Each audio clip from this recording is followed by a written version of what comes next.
think all homes in Boise are created equal, I have 4 different builds underway, or rather getting ready to break ground. 4 different builders, 4 different cities across the Treasure Valley at 4 different price points. Wait till you see and hear all the options new construction has to offer. And be sure to let me know what type fits you best in the comments below. Let's start in the south end of the valley in a city called Kuna, where YouTube clients of mine are building a single family home on the edge of Valor Golf Course. When I originally met these clients back at the end of last year, they had wanted a renovation home. But after watching one of my videos on new construction, they decided to check it out. It's just the 2 of them, so they didn't need a huge space, but they definitely knew their taste and we knew they loved golf. So having new construction that had the option for golf course frontage and could be built at an affordable price, well, that seemed like a slam dunk.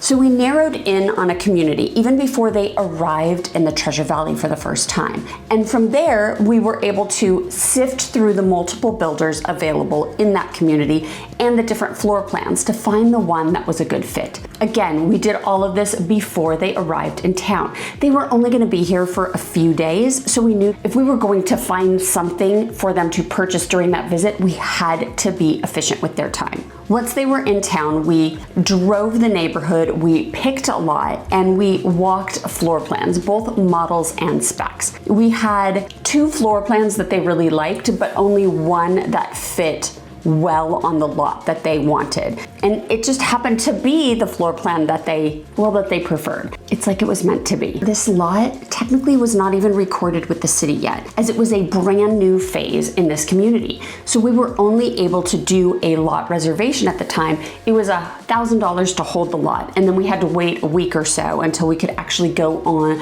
under contract on the recorded land. But in the meantime, we were working with the builder to get pricing back for the build. And this is always a bit of a pain point for home buyers. You are given a price from the builder, which includes base price of the home, lot premium, and any structural changes that you want to make. But this ultimately isn't the final price of your home, because when you're going through a semi-custom or custom build, you then have to go to the design center to select all of your options. Are you adding ceiling fans? Are you adding a fireplace and mantle? Do you want your kitchen cabinets to go all the way to the ceiling? Do you want a tile surround in the shower rather than a fiberglass tub insert? Do you want your vanity to be stain grade or paint grade? I mean, the options and selections are endless, and in many instances, your selections will add cost. So you don't know that final price until you meet with the design studio, which can be 8 weeks or so from signing the original contract. And honestly, design selections can run anywhere from say $15,000 to $150,000, depending on your taste,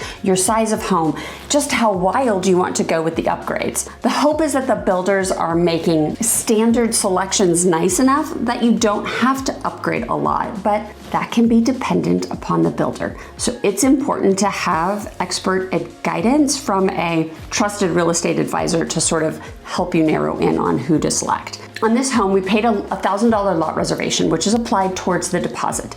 Then we had a 5% deposit of that initial price, which includes lot, base price of the home, and the structural changes. And that gets us under contract. Now, after the design center selections are made, we pay 30% of those selection totals in addition. As a side note, if we had gone under contract with a contingency to sell another home before completing the purchase of this home, the deposit on their build would have been 10%. For these clients, they ultimately intend to pay cash after the sale of their current home, but we didn't want to pay a 10% deposit. So we had them pre-qualify with a lender so that we could write the contract with the loan in place and take advantage of only paying a 5% deposit up front. We really have no intention of using the loan, but in a sticky situation, at least we know that we have that safety net. This builder is quoting about an 8-month build time, and they hit their target date. So they have a specific date written into the contract and pretty much guarantee you will be in your home by that date. So for these clients, they'll be calling Idaho their new home this fall. What features would you look for when building a semi-custom home? Would it be size of the home or a specific layout, maybe community amenities, or maybe a specific community above all else? Comment below. I want to hear what would motivate you. So let's transition to a build that is specific to community amenities. This client was looking for a home that would offer a sense of community, plenty of activities, and still be close to friends who could pop over for a visit. So we headed out to a new subdivision, Regency at Milestone, and that's in Star. It's a new Toll Brothers 55 plus community, and boy, does it offer a lot to do. It feels a bit like a cruise ship, honestly. There are pools and clubhouses where a social director posts activities and clubs for every day of the week. There is a bar and food area, a dog park, pickleball courts. I mean, the community really has everything, and it was such a perfect fit for this client who wanted or who wants to be involved and active. So we were able to walk their 6 or so models and decide on the right floor plan for her. They had both single family and townhome options available in this neighborhood. And the process was fairly similar to my previous clients, where we were given a sales price based on the base price of the home, the lot premium, and structural changes that she wanted to make. But again, the actual final sales price of the home may vary once she goes to the design center. In this case, the deposit on the build was 4% of the initial sales price. And then once design center options are made, a 20% deposit on that design center option total will be due as well. Because the neighborhood is so new, like nobody's even living in that neighborhood yet,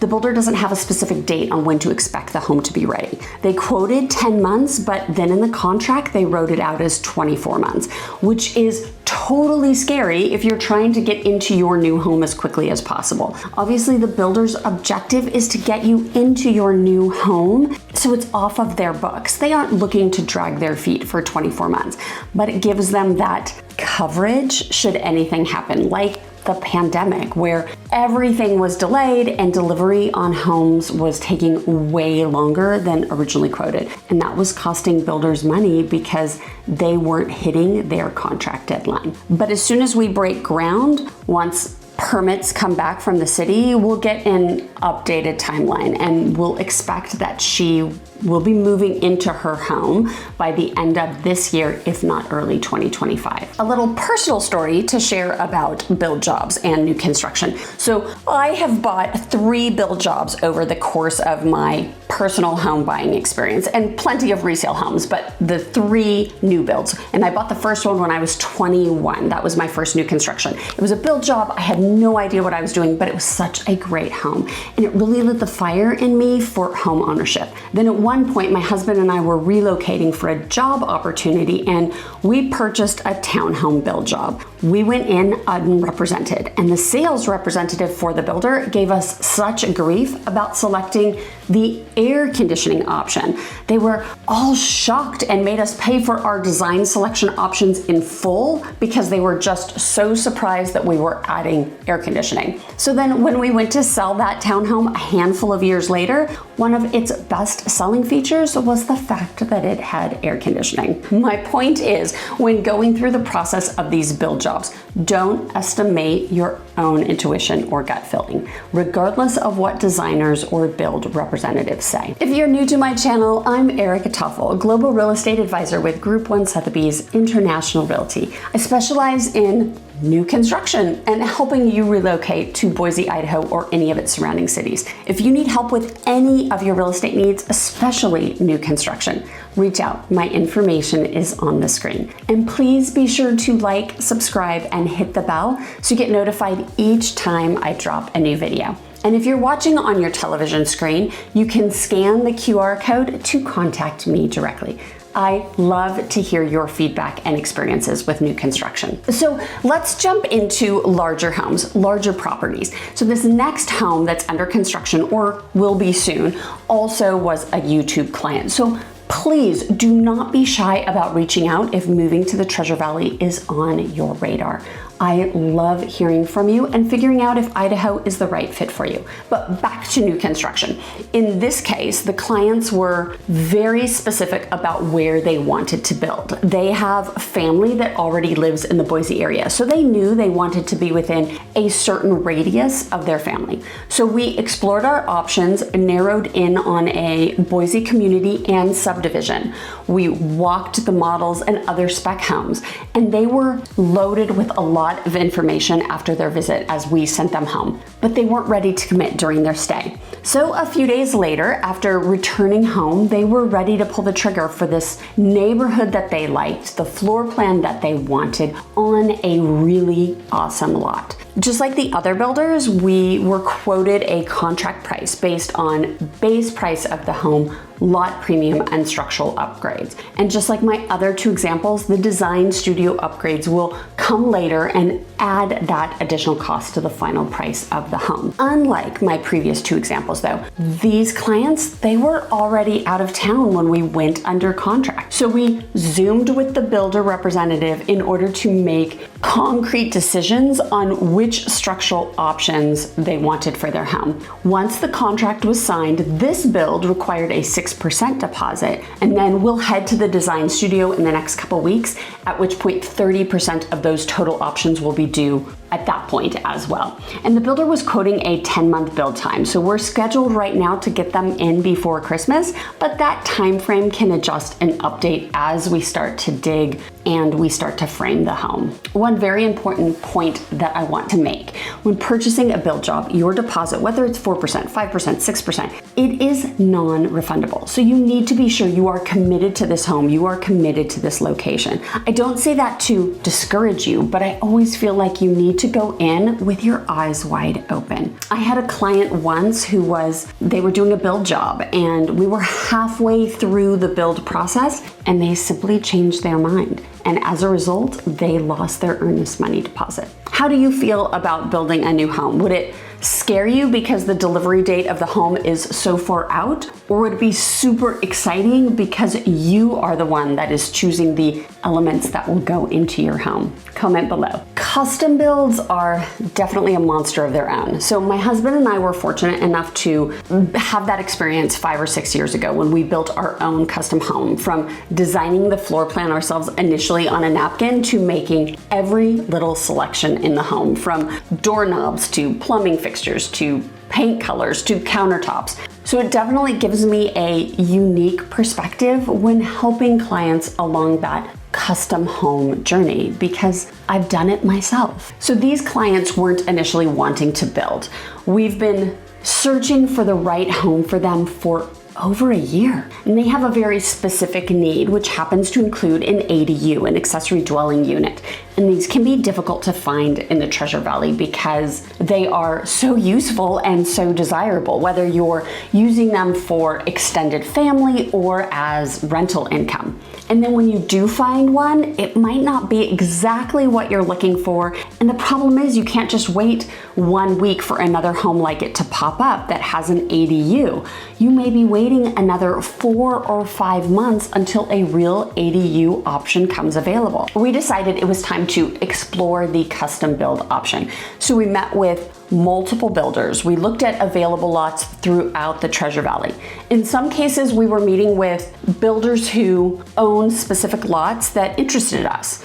And in other cases, we met with builders who were open to building wherever we found a lot that was not tied to an existing builder. We wanted to keep our options open. We ultimately decided on a particular lot that was already owned by a builder. And luckily, this builder has a great reputation in the valley for its beautiful homes and quality work. As of today, we are still finalizing the build plans. We have had 3 revisions so far, and we also did the design selection process, or at least started it. When you build a custom home, the timeline up front is a little bit different than the semi-custom. They want you to get in and make your design selections as quickly as possible because they will bid all of it out and then they can give you a concrete price on your home. I say concrete price, but of course selections may change as you progress through the project, and then your price might adjust. But those Price adjustments are on you making changes, not on the builder changing prices. But gosh, the design selection process is so overwhelming with a custom build. With semi-custom builds, you go to a single design center and they have a showroom of predetermined selections for you to choose from. For a custom build though, you're driving around to multiple vendors across the valley. And it can help to have a designer involved to sort of rein you in, but it can feel completely disorganized even with a designer. But there is a method to the madness. But ultimately you have a table full of tiles and countertops and flooring and grout, and they're all sort of overlapping, and you're looking at it thinking, I don't know which selections are for my kitchen versus my primary bathroom versus my ADU space. But ultimately it all comes together. However, I have heard it said multiple times that it can be somewhat of a painful process. So again, just to manage expectations and so that you're going into that process with your eyes wide open, it's good to know that. From my own personal experience, it was overwhelming, but my husband and I loved the process and we would absolutely do it again. What's interesting about the custom build process is that each builder will have their own upfront cost to initiate the process with you. So it's helpful to have that trusted representative that can navigate you through multiple builder interviews so that you're getting a diverse look at what's available. Because of course they're all going to make their pitch and they all have their own opinion about the competition that's out there. Whatever new construction home might be right for you, whether it's $400,000 to $3 million, I cannot underscore the importance of having a trusted advocate in your corner.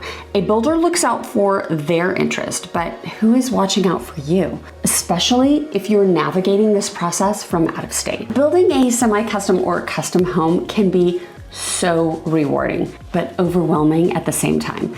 So if it's something you are considering, please reach out. Let me help answer those questions and offer my experience and expert advice. What would drive your decision toward or away from tackling a build job option? Comment below. I want to hear where your head is at. As I progress with these 4 different build jobs over the next 8 to 12 months, I will absolutely bring updates on the process. So watch for those stories on my YouTube shorts. For more videos about new construction in Boise, Idaho, click on one of the other videos on the screen. Thanks for watching, and I'll see you on the next one.